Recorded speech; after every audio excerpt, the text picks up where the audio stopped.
counting on the notion that fear can be contagious. They are counting on the notion that if they make some people afraid, it will have a chilling effect on others.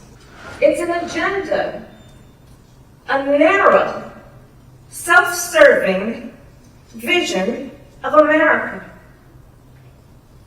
where they punish truth-tellers, favor loyalists, cash in on their power, and leave everyone to fend for themselves. Always remember, this country is ours. It doesn't belong to whoever is in the White House. It belongs to you. It belongs to us. It belongs to we, the people. And that the American people deserve leaders who make their lives better and make our country stronger. But sadly, we have seen quite the opposite over these past few months. Now, I know tonight's event happens to coincide with the 100 days after the inauguration, and I'll leave it to others to give a full accounting of what has happened so far. But I will say this. Instead of an administration working to advance America's highest ideals, we are witnessing the wholesale abandonment of those ideals. We all know President Trump and his administration and their allies are counting on the notion that fear can be contagious. They are counting on the notion that if they make some people afraid, it will have a chilling effect on others. But what they're overlooking, what they have overlooked, is that fear is not the only thing that's contagious. Courage is contagious.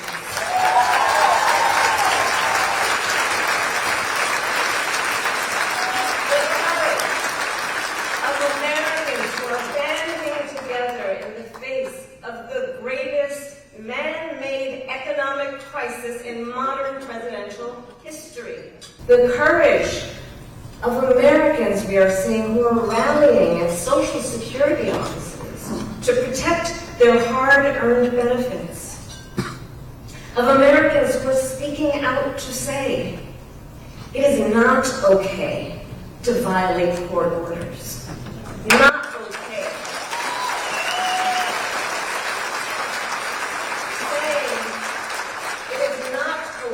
To detain and disappear American citizens or anyone without due process.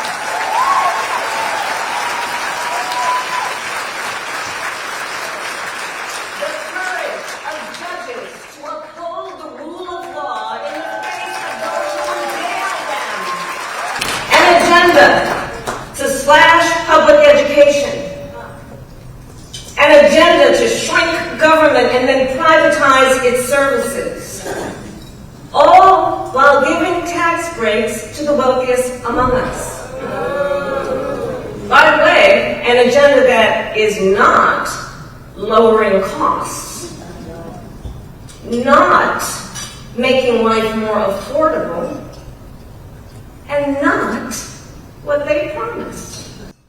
It's an agenda, a narrow, self-serving vision of America, where they punish truth-tellers, favor loyalists, cash in on their power, and leave everyone to fend for themselves. We are living in a moment when the checks and balances upon which we have historically relied have begun to buckle.